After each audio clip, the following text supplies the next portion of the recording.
Hello বন্ধুরা, আসসালামু আলাইকুম। আশা করি তোমরা সবাই ভালো আছো। আজকে আমরা আলোচনা করব লিনিয়ার অ্যালজেব্রার যোগাশ্রয় সমাবেশ নির্ভরশীলতা অনির্ভরশীলতা অধ্যায়ের আরও কিছু গাণিতিক সমস্যা নিয়ে। আমাদের আগের বিগত লেকচারে আমরা যোগাশ্রয় সমাবেশ অধ্যায়ের কিছু গাণিতিক সমস্যা নিয়ে আলোচনা করেছিলাম। তো আজকে আমরা আরও কিছু গাণিতিক সমস্যা আলোচনা করব। আমাদের আগের বিগত লেকচারটিতে আমরা যোগাশ্রয় সমাবেশে কীভাবে রূপান্তর করতে হয় সেটা দেখছিলাম। কীভাবে একটা বিভিন্ন ভেক্টরকে যোগাশ্রয় সমাবেশে রূপান্তর করতে যোগাশ্রয় সমাবেশে প্রকাশ করা যায় সেটা, এবং কিছু ম্যাট্রিক্সকে কীভাবে যোগাশ্রয় সমাবেশে প্রকাশ করা যায় সেটা শিখছিলাম। তো আজকে আমরা নতুন টপিক শিখব, সেটা হলো যোগাশ্রয় নির্ভরশীলতা অনির্ভরশীলতা। অর্থাৎ আমাদেরকে কিছু ভেক্টর দিয়ে দিবে এবং বলবে আমাদেরকে এই ভেক্টর সমূহ কি যোগাশ্রয় নির্ভরশীল নাকি অনির্ভরশীল সেটা যাচাই করো। তো আজকে আমরা এই নতুন নিয়মগুলো করব। তো আমরা গাণিতিক সমস্যাগুলো মূলত নন মেজরের জন্য এবং মেজরের জন্য, যাতে দোনো দিক দিয়ে যাতে উপকার হয়, সেই জন্য নন মেজরের গাণিতিক সমস্যাগুলো আলোচনা করব, মেজর গাণিতিক সমস্যাগুলোকে আলোচনা করব।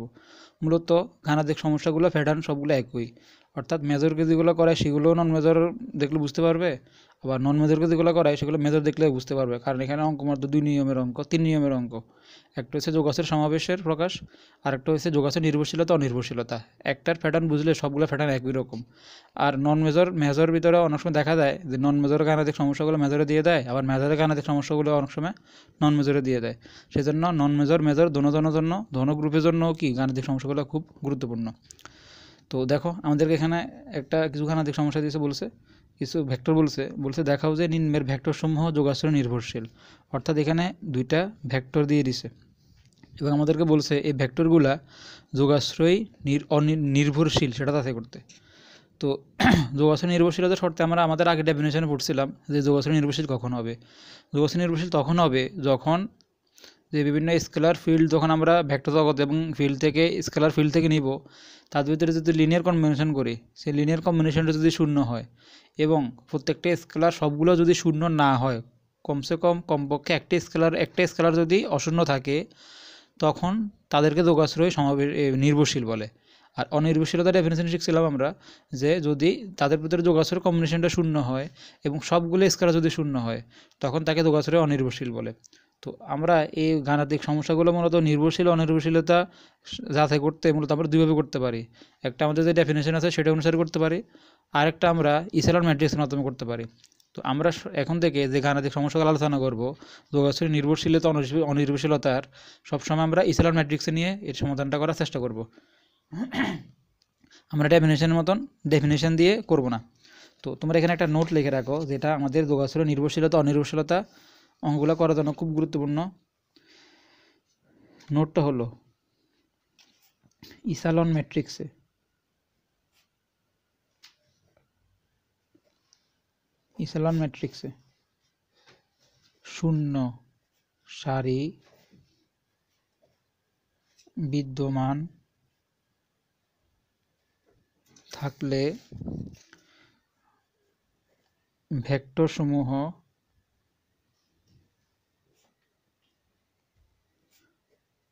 যোগাশ্রয় নির্ভরশীল হবে।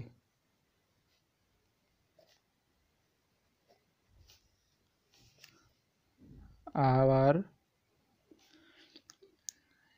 ইচেলন ম্যাট্রিক্সে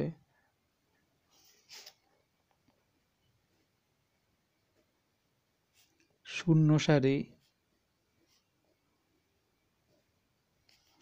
বিদ্যমান না থাকলে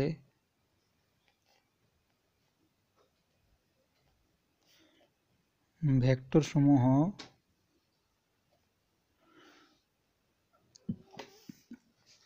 যোগাশ্রয় অনির্ভরশীল হবে।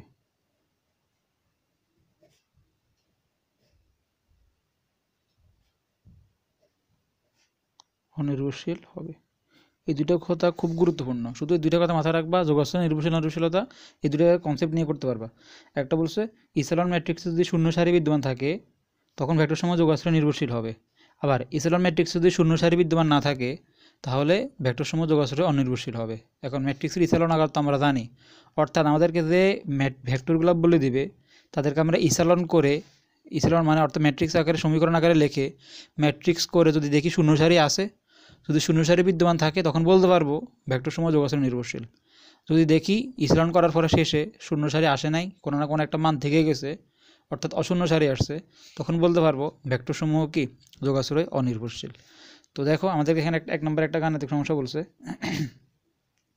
এই অঙ্কটা নন মেজর 10-এ আসছিল। তো আমাদেরকে বলছে এখানে যে তিনটা ভেক্টর বলে দিছে 1 - 2 3 5 6 - 1 3 2 1, এই তিনটা ম্যাট্রিক্স বলে দিছে, ভেক্টর বলে দিছে, বলছে এরা কি যোগাশ্রয়ী, এরা যোগাশ্রয় নির্ভরশীল হবে সেটা বলে দিছে, অর্থাৎ এই তিনটা ভেক্টর যোগাশ্রয় নির্ভরশীল হবে। তো আমরা বলছিলাম আমরা দুইভাবে করা যায়, একটা আমাদের ডেফিনেশন অনুসারে আর একটা আমরা এই শর্ত অনুসারে ইসলান আকারের মাধ্যমে। তো আমরা সবসময় গাণিতিক সমস্যাগুলো মূলত ইসলান আকারের মাধ্যমে করব, সেজন্য আমরা এগুলোকে ইসলান আকারে সাজাই। তাহলে প্রথমটা হচ্ছে 1 - 2 3, পরেরটা হয়েছে 5 6 - 1, এর পরেরটা হয়েছে 3 2 1। এটা আমরা ইসলান আকারে সাজাইছি। এখন আমরা এটা ইসলান আকারে করবো, অর্থাৎ ম্যাট্রিক্স একটা, এবার এটাকে আমরা ম্যাট্রিক্স আকারে সাজাইছি। এখন এটাকে আমরা ইসলান আকার প্রকাশ করে দেখব শেষে শূন্য সারি বিদ্যমান থাকে কিনা। যদি ইসলান করার পরে শেষে শূন্য সারি বিদ্যমান থাকে, তখন বলতে পারবো ভেক্টর সমূহ যোগাশ্রয় নির্ভরশীল, এবং এটা নির্ভরশীল হবে, কারণ বলে দিছে ভেক্টর সমূহ যোগাশ্রয় নির্ভরশীল। তাহলে এটা সবগুলো কি নির্ভরশীলই হবে, অর্থাৎ নিচে শূন্য সারি বিদ্যমান থাকবে ইসলান করার পরে। তো ইসলান করার সময় আমরা জানি কি প্রথম সারিটা আমাদের ঠিক থাকে, দ্বিতীয় সারি প্রথম উপাদানটা জিরো করতে হয়, তৃতীয় সারি প্রথম উপাদানটা জিরো করতে হয়, সেই কন্ডিশন অনুসারে আমরা করি, প্রথম সারি ঠিক রাখি। এখানে আমরা এই দ্বিতীয় সারি প্রথম উপাদানটা জিরো করব। তো এটা যদি আমরা জিরো করতে চাই এখন, তাহলে এটা আমরা জিরো করতে পারবো না, কারণ প্রথম সারি থেকে 1 আছে। তাহলে আমরা এই দ্বিতীয় সারি থেকে যখন প্রথম সারি বিয়োগ দিব, তখন আমরা অবশ্যই প্রথম সারির সাথে 5 গুণ করতে হবে, 5 গুণ করে দ্বিতীয় সারি থেকে বিয়োগ দিতে হবে। তাহলে এটা কাটা চলে, এটা কত চলে আসবে, 0 চলে আসবে। সেজন্য যেহেতু আমরা L2 প্রাইমে কাজ করব, সেজন্য লিখলাম L2 প্রাইম। তো L2 তে কী করবো, আমরা L2 থেকে এটা 5 গুণ করে L1 5 গুণ করে বিয়োগ দিব। তাহলে L2 দিয়ে যখন L1 5 গুণ করবো, তখন 5 5 এটা কাটা হয়ে 0 চলে আসবে। এটা গুণ করতেছি, এটা কাছে 6, এটার সাথে গুণ করতেছি আমি 5, তাহলে মাইনাস একটা এখানে আছে, এখানে একটা মাইনাস আছে, প্লাস 5 দুগুণ এখানে আসবে 10, তাহলে এখানে কত আসবে 16। এখানে আছে -1, এটা নোট। আর এখানে এটার সাথে গুণ করতেছি আমি 5 3 × 15, তো -1 -15 অর্থাৎ -16, এখানে পাইছি কত আমি -16। তো আমরা এই প্রথম উপাদান জিরো করা কাজ হয়ে গেছে। এখন আমাদের তৃতীয় সারি প্রথম উপাদানটা জিরো করতে হবে, সেজন্য L3 প্রাইমে কাজ করবে, L3 প্রাইম লিখছি। তো এখান থেকে তৃতীয় সারি থেকে 1 নং সারি বিয়োগ দিলে 0 হবে না, কারণ এখানে 1 আছে, এখানে 3 আছে। তো আগের মতো তাহলে এই তৃতীয় সারি থেকে আমাদের প্রথম সারিতে 3 গুণ করে বিয়োগ দেয়, তাহলে এখানে 3 চলে আসবে, 3 গুণ করলে কাটা চলে যাবে, কাটা চলে এটা 0 চলে আসবে। এখানে আছে এটা আছে, এখানে কত 2, আর এর সাথে গুণ করতেছি আমি 3, তাহলে মাইনাস এখানে আছে, এখানে একটা মাইনাস আছে, মাইনাস আছে প্লাস হয়ে যাবে, 3 দুগুণা কত হবে 6, অর্থাৎ 6 দিয়ে যোগ করলে কত আসবে এখানে 8। তারপরে এখানে আছে 1, এটার সাথে গুণ করতেছি আমি কত 3, অর্থাৎ -9, অর্থাৎ -8।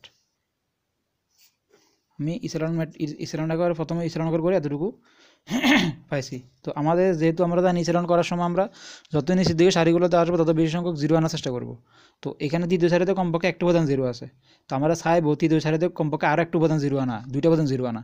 সুতরাং আমাদের টার্গেট এখন এই উপাদানটা 0 করব। তো তাহলে আমরা এটা যদি 0 করতে চাই, তাহলে কি করতে হবে, প্রথম সারি ঠিক থাকবে, দ্বিতীয় সারিটাও ঠিক থাকবে, তৃতীয় সারির এই দ্বিতীয় উপাদানটা 0 করব। তো তৃতীয় সারি যখন তৃতীয় উপাদান 0 করবো, তখন আমাদের দ্বিতীয় সারির সাহায্য নিতে হবে, কারণ প্রথম সারির সাহায্যে তো আমরা এটা করে ফেলছি। এখন আমাদের কাজ হলো তৃতীয় সারি যখন 0 করবো, তখন তৃতীয় সারির সাহায্য নিতে হবে। তাহলে আমরা কাজ করব L3 প্রাইমে, লিখলাম L3 প্রাইম, আর তৃতীয় লাইনে কাজ করবো আর কি। L দ্বারা আমি লাইন বুঝেছি, এখানে তোমার এরও দিলেও হবে, সমস্যা নাই। তাহলে আমি যখন এটা 0 করবো, তখন এখানে আছে 8, এটা আছে 16, বিয়োগ করলে 0 হবে না। তাহলে অবশ্যই তৃতীয় সারির সাথে 2 গুণ করতে হবে, গুণ করে দ্বিতীয় সারি থেকে বিয়োগ দিতে হবে। তাহলে আমি এটা কাজ করি 2L3 - L2। তো এটার সাথে আমি যখন 2L3 দিছি এখন, তাহলে এটা 8 দুগুণে 16 হয়ে গেছে। এখন 16 থেকে 16 গেলে এটা এখন কত হয়ে গেছে, এটা 0 আছে, এটা 0 হয়ে গেছে। এখানে দেখো -8 আছে, এটা গুণ করতেছি আমি কত 2, তাহলে এখানে কত আসে -16, এখানে একটা মাইনাস আছে, এখানে একটা মাইনাস আছে, মাইনাস মাইনাসে প্লাস হয়ে যাবে, +16, -16 +16 মানে কত 0, এটা কত চলে আসছে 0। দেখো আমরা বলছিলাম এটাকে আর ইসলান করা যাবে না, ইসলান করার পরে শেষে 0 চলে আসছে। আমরা বলছিলাম যদি ইসলান ম্যাট্রিক্সের শেষে এই শূন্য সারি বিদ্যমান থাকে, তখন আমরা বলতে পারবো ভেক্টর সমূহ যোগাশ্রয় নির্ভরশীল। যদি ইসলান ম্যাট্রিক্সে শেষে শূন্য সারি বিদ্যমান না থাকে, তখন বলতে পারবো ভেক্টর সমূহ যোগাশ্রয় অনির্ভরশীল। যেহেতু আমাদের এই ইসলান ম্যাট্রিক্সে শেষে শূন্য সারি আসছে, সুতরাং আমরা এখন বলতে পারবো তাহলে এই ভেক্টর সমূহগুলো কি যোগাশ্রয় নির্ভরশীল। তো আমরা এটা লিখি তাহলে। যা ইসালনাকার,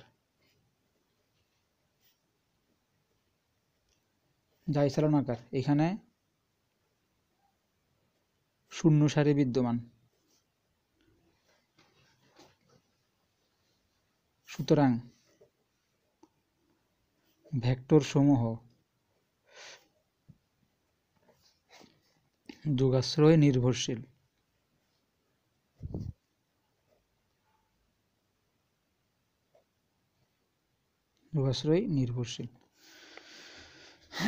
আশা করি তোমরা সবাই এই গাণিতিক সমস্যাটা বুঝেছো।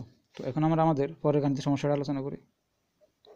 আমাদের দ্বিতীয় গাণিতিক সমস্যার ভিতরে এরকম কিছু ভেক্টর বলছে ভেক্টর সমূহ কি যোগাশ্রয় নির্ভরশীল কিনা সেটা যাচাই করতে বলছে। তো আমরা তাহলে আমাদের এখন এই সমস্যাটা করি। এই গাণিতিক সমস্যাটা মেজরে 8 সালে আসছিল।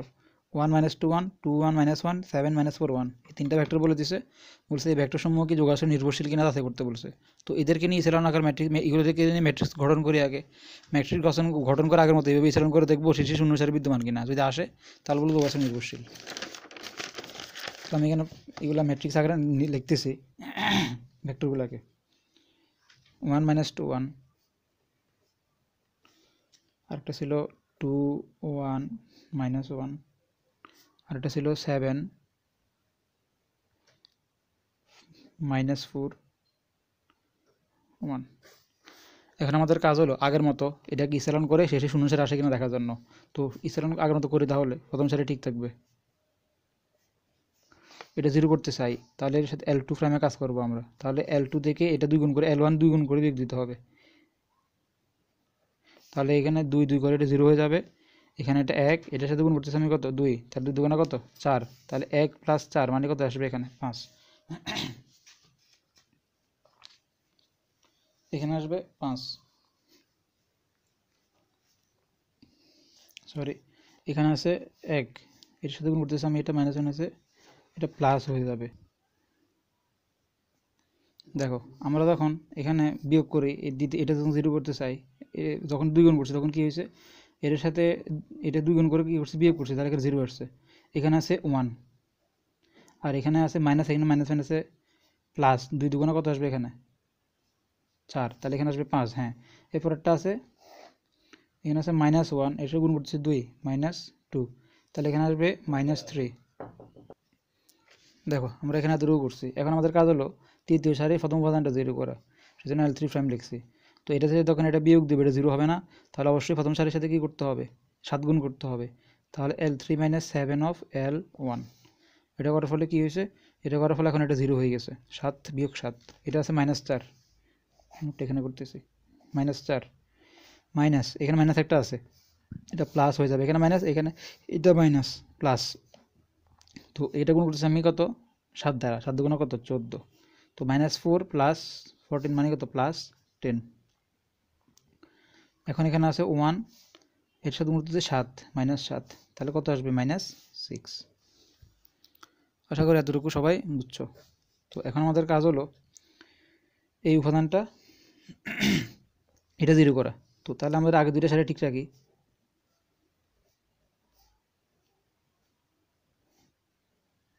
হ্যাঁ, তো আমরা এখন L3 প্রাইমে এটা 0 করব। তো এটা 0 করতে হলে কী করতে হবে অবশ্যই, তাহলে আমাদেরকে এটার সাথে 10 আছে, আমরা যখন R2 থেকে এটা বিয়োগ করব তখন এটার সাথে অবশ্যই কী করতে হবে 2 গুণ করতে হবে। তাহলে L3 - 2 of L2, তাহলে এটা এখন 0 হয়ে গেছে। দেখো এখানে আছে এটা কত -6, এটা গুণ করতেছি কত 2, তাহলে এটা মাইনাস আছে, মাইনাসে প্লাস কত 6, -6 + 6 মানে কত 0। দেখো এখানেও আমাদের ইসেলন ম্যাট্রিক্স করার পরে শেষে এখানে শূন্য সারি বিদ্যমান, শূন্য সারি আসছে, যেহেতু এখানেও শূন্য সারি আসছে তাহলে এখানে বলতে পারবো তাহলে ভেক্টর সমূহ যোগাশ্রয় নির্ভরশীল, কারণ ইসেলন ম্যাট্রিক্সে শূন্য সারি বিদ্যমান থাকলে যোগাশ্রয় নির্ভরশীল। যা ইসেলন আকার,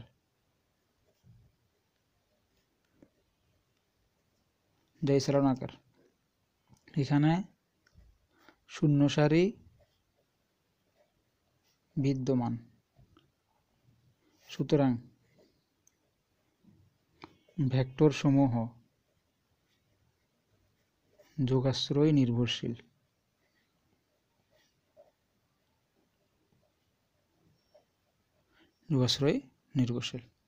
আশা করি তোমরা সবাই এই দুইটা গাণিতিক সমস্যা বুঝেছো।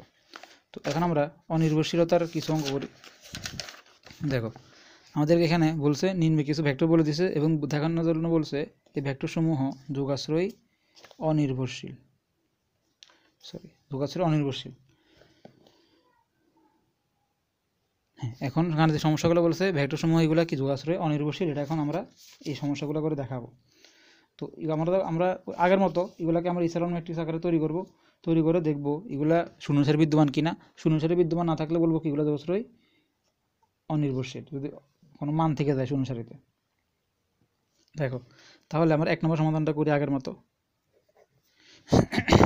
তো এগুলো ম্যাট্রিক্স গঠন করি 1 0 1 -3 2 6 এবং এই প্রথম অঙ্কটা নন মেজর 8 সালে আসছে। তারপরে 4 5 -2। তো এগুলোকে নিয়ে আমরা ইসারণ করি, তাহলে প্রথম সারিটা ঠিক থাকবে 1 0 1, দ্বিতীয় সারি প্রথম উপাদানটা 0 করব, সেজন্য L2 প্রাইমে কাজ করব। তাহলে এখানে আছে 3, এটার সাথে 3 গুণ করতে হবে। তাহলে এটা যদি একটা মাইনাস আছে তাহলে আমরা L2 থেকে L1 2 এটা 3 গুণ করে L1 যোগ করব, তাহলে -3 এটা +3 হয়ে যাবে, তাহলে 0 চলে আসবে। এটা এখানে আছে 2, এখানে নোট করি পাশে, এখানে আছে 2, এটার সাথে গুণ করতেছে কত 0 আছে, তাহলে 2 সাথে যাই করি না কেন 2 আসবে এখানে। এখানে আছে 6, এটার সাথে গুণ করতেছি আমি, যোগ করতেছি 3 +3 6 3 কত, এখানে আসবে 9। এরপরে এখানে L3 প্রাইম, L3 প্রাইমে কাজ করলে কি হবে, এটা আমরা 0 করব, তাহলে প্রথম সারি সাহায্য নিতে হবে। তাহলে আমরা এই L4 থেকে এই প্রথম সারি 4 গুণ করে বিয়োগ দিব, সরি L3 থেকে 4 গুণ করে বিয়োগ দিব, তাহলে কি আসবে, এখানে আছে 4, এটা 4, এটা 0 চলে আসবে। এখানে আছে এটা কত 5, এটা 0, তাহলে 5ই থাকবে। এখানে -2, এটার সাথে গুণ করতেছি 4, তাহলে -2 -4। এখানে আসছে -2, দেখো একটু ওয়েট করো, -2 4 গুণ -2 -4, হ্যাঁ তাহলে -6 থাকবে এখানে, -6। তো আমরা এই দুটো 0 করে ফেলছি, এখন কাজ হলো আমাদের এটা 0 করা। তাহলে 1 0 1 0 2 9। তো আমরা যখন তৃতীয় সারির দ্বিতীয় উপাদানটা 0 করব তখন অবশ্যই তৃতীয় সারির সাহায্য নিতে হবে। তাহলে দেখো আমাদের এটা অপনয়ন পদ্ধতির মধ্যে যদি করি, এর সাথে 2 গুণ করতে হবে, এর সাথে 5 গুণ করতে হবে, তাহলে কাটা চলে যাবে, তাহলে 0 হবে আর কি। তাহলে আমরা এখন এটা এখানে লিখবো, এটার সাথে 3, এটার সাথে 2 গুণ করবো, অর্থাৎ 2L3, এটার সাথে গুণ করবো 5 5L2, তাহলে এটা 5 গুণ 10, এটা 10, 10 থেকে 10 গিয়ে কাটা চলে যায়, 0 চলে আসবে, প্রথমটা তো 0 আছে, 0 চলে আসবে। এখানে আছে এটা আছে -6, তাহলে এটার সাথে গুণ করতেছি আমি 2, তাহলে -12 মাইনাস এটার সাথে গুণ করতেছি আমি 5 -5 নং 45, তাহলে -12 -45 মানে -57, এখানে আসবে কত -57। দেখো আমরা এটাকে ইসেলন আকারে প্রকাশ করে ফেলছি। ইসেলন আকারে প্রকাশ করে ফেলার পরে আমাদের শেষে কিন্তু কোনো শূন্য সারি বিদ্যমান পাই নাই, এটাকে আর ইসেলন করা যাবে না, আমাদের শূন্য সারি বিদ্যমান হয় নাই, 0 0 -57 আসছে, তাহলে এটা অশূন্য সারি, শূন্য সারি না। তাহলে যেহেতু এটা ইসেলন আকার করার পরে এখানে শূন্য সারি আসে নাই, তাহলে বলতে পারবো তাহলে আমরা এই ভেক্টর সমূহ যোগাশ্রয় তাহলে কি নির্ভরশীল না, মানে যোগাশ্রয় অনির্ভরশীল। কারণ আমরা জানি ইসেলন ম্যাট্রিক্সে শূন্য সারি বিদ্যমান থাকে তখন যোগাশ্রয় নির্ভরশীল, আর বিদ্যমান না থাকলে যোগাশ্রয় অনির্ভরশীল। তো এখানে এটা লিখবো যা ইসেলন আকার, এখানে শূন্য সারি বিদ্যমান নেই, সুতরাং ভেক্টর সমূহ যোগাশ্রয়ী অনির্ভরশীল, কারণ এখানে শূন্য সারি বিদ্যমান নেই, অনির্ভরশীল। তো আশা করি তোমরা সবাই এটা বুঝেছো। তো আমাদের পরের সমস্যাটা দেখি, এটা মেজর 10 এবং 14 সালে আসছে। তো এটা নিয়ে আমি তাহলে ম্যাট্রিক্স গঠন করি, এটা নিয়ে যদি ম্যাট্রিক্স গঠন করি তাহলে কি আসবে, দেখো এখানে আসবে 2 -1 4 3 6 2 2 10 -4। তো আগের মতো আমরা ইসেলন করা শুরু করি, তাহলে প্রথম সারি ঠিক থাকবে, বলছে এটাও কি যোগাশ্রয় অনির্ভরশীল দেখানোর জন্য, তাহলে অবশ্যই শেষে শূন্য সারি আসবে না, সেটা এখন আমরা দেখাবো। তাহলে আমরা এখন কি করব, L2 প্রাইমে কাজ করব, যেহেতু এটা দ্বিতীয় সারি প্রথম অবস্থান 0 করতে হবে, তাহলে অবশ্যই এটা এর সাথে 2 গুণ করতে হবে, এর সাথে 3 গুণ করতে হবে, তাহলে 6 6 কাটা চলে যাবে। তাহলে আমরা কি করব, এই 2 of L2 - 3 of L1, তাহলে এটা 0 হয়ে গেছে, 6 বিয়োগ 6 0, এখানে সংখ্যা নোট করতেছি। আচ্ছা, তো এটা আছে এখানে 6, এটার সাথে গুণ করতেছি আমি 2, 6 2 12, বিয়োগ আছে এখানে একটা মাইনাস আছে প্লাস, 3, 12 3 যোগ করলে কত আসবে এখানে 15, এখানে আছে 2, 2 দুগুণ এটা কত 4, মাইনাস 3 4 কত 12, 4 থেকে 12 গেলে থাকে কত -8। আমরা এটা জিরো প্রথম উপাদান জিরো করছি। এখানে কাজ হলো তৃতীয় সারির প্রথম উপাদানটা জিরো করা, তো এটা একটা বিয়োগ করলে হয়ে যাবে, কারণ এখানে 2 আছে, এখানেও কত 2 আছে, তাহলে সরাসরি L3 থেকে L1 বিয়োগ দিয়ে দিব, এটা 0, এখানে 10 আছে 10, আর এখানে মাইনাস আছে একটা, এখানেও একটা মাইনাস আছে, মাইনাস আছে প্লাস 1, তাহলে এখানে কত আসবে 11, এখানে আছে -4, এখানে আছে -4, মাইনাস L1 এখানে আছে -4, অর্থাৎ তাহলে এখানে আছে -8। আশা করি এতটুকুতে কারো সমস্যা নেই। তো এখন আমাদের কাজ হলো তৃতীয় সারির দ্বিতীয় উপাদানটা জিরো করা, কারণ আমরা যত নিচে দিকে আসবো তত বেশি সংখ্যক জিরো আনার চেষ্টা করব। তো জিরো আনার চেষ্টা যদি করি আমরা, এখানে আছে, এখানে দ্বিতীয় সারি একটা উপাদান জিরো আছে, তৃতীয় সারি চাইবো আমরা 2 উপাদান জিরো আনার জন্য, সেজন্য এটা জিরো করবো, সেজন্য প্রথম 2টা সারি ঠিক থাকবে। 15 -8, এখানে আমরা L3 প্রাইমে কাজ করব, তৃতীয় সারিতে কাজ করব, দ্বিতীয় উপাদানটা জিরো করব। তো এটা যদি জিরো করতে চাই আমরা, তাহলে আমাদের কি করতে হবে, দেখো, তাহলে আমরা এটার সাথে 15 গুণ করতে হবে, এটার সাথে 11 গুণ করতে হবে। তো এটার সাথে 15 গুণ করে, এটার সাথে যদি 11 গুণ করি, তাহলে কি আসে দেখো, তো ওয়েট করো,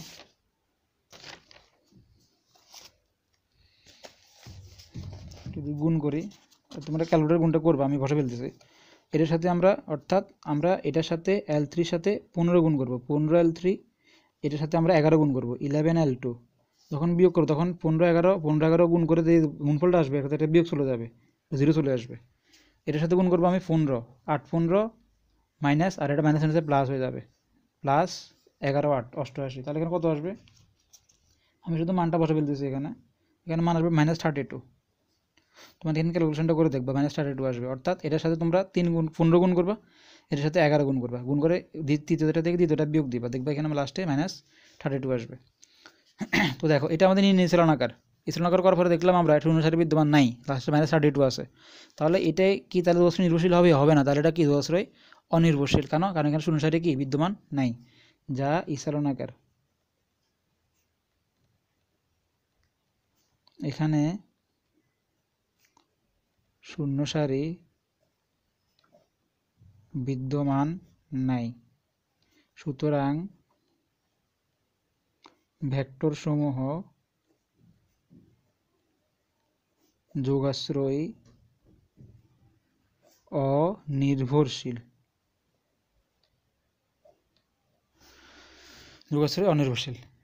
তো আশা করি তোমরা সবাই আজকে এই নির্ভরশীলতা এবং অনির্ভরশীলতা কীভাবে যাচাই করতে হবে ভেক্টরে সেটা বুঝেছো। তো মূলত তোমরা এই দুইটা দিনের এই সম্পূর্ণ নোটটা মনে রাখবা, যে আমি বলছি এই গাণিতিক সমস্যাটা দুইভাবে করা যাবে, একটা আমাদের যে ডেফিনেশন ছিল স্কেলার ধরে সেটার মাধ্যমে করতে হবে পারবা, আর একটা ইসেলার ম্যাট্রিক্সের মাধ্যমে করতে পারবা। তো আমরা মূলত সবসময় ডেফিনেশনের মাধ্যমে না করে এই ইসেলার ম্যাট্রিক্স আকারে তৈরি করব। আমাদেরকে এরকম বিভিন্ন প্রশ্ন দিয়ে দিবে, যে বলবে কিছু ভেক্টর দিয়ে দেবে, আমাদেরকে বলবে এই যে ভেক্টর সমূহ কি যোগাশ্রয় নির্ভরশীল নাকি অনির্ভরশীল সেটা যাচাই করো। শুধু তোমরা কিছুই করবা না, শুধুমাত্র ভেক্টরগুলোকে নিয়ে ম্যাট্রিক্স তৈরি করবা, ম্যাট্রিক্স তৈরি করে ইসেলার আকার করবা, করে দেখবা শেষে শূন্য সারি বিদ্যমান কিনা। যদি শেষে শূন্য সারি বিদ্যমান থাকে তাহলে এটা যোগাশ্রয় নির্ভরশীল হবে, আর ম্যাট্রিক্স করার পরে যদি ইসেলান করার পরে যদি দেখো শূন্য সারি বিদ্যমান নাই, তাহলে এটা কি অনির্ভরশীল হবে। শুধু এটাই কনসেপ্ট রাখবা। আর এখানে এই গাণিতিক সমস্যাগুলো সবগুলো মূলত এরকম প্যাটার্নেরই। আমি আবার বলতেছি, নন মেজরের জন্য গাণিতিক সমস্যাগুলো খুব গুরুত্বপূর্ণ, কারণ নন মেজরের সময় অনেক অঙ্ক মেজরে দিয়ে দেয়, মেজরের অনেক অঙ্ক অনেক সময় নন মেজরে দিয়ে দেয়, সেজন্য অঙ্কের প্যাটার্ন সবগুলো একই। তো তোমরা নন মেজরগুলো করবে, নন মেজরের কি গাণিতিক সমস্যাগুলো করবা, তাহলে কি মানে একটু ভালো প্র্যাকটিস হবে, তারপরে এখানে আর কোনো ল্যাকিংস থাকবে না আর কি। তত ভালো ইসলাম ম্যাট্রিক্স করতে পারবা, শিখবে ইসলাম ম্যাট্রিক্স প্রকাশ করতে পারবা, ততই এই সমস্যাগুলো কি খুব ভালোভাবে আয়ত্ত করতে পারবা। তো আজকে পর্যন্তই, আমাদের পরের লেকচারে আমরা যদি এই অধ্যায়ে আর কিছু গাণিতিক সমস্যা থাকে সেগুলো নিয়ে আলোচনা করব। তো তোমরা সবাই ভালো থাকো, আজকে পর্যন্তই, আল্লাহ হাফিজ, আসসালামু আলাইকুম।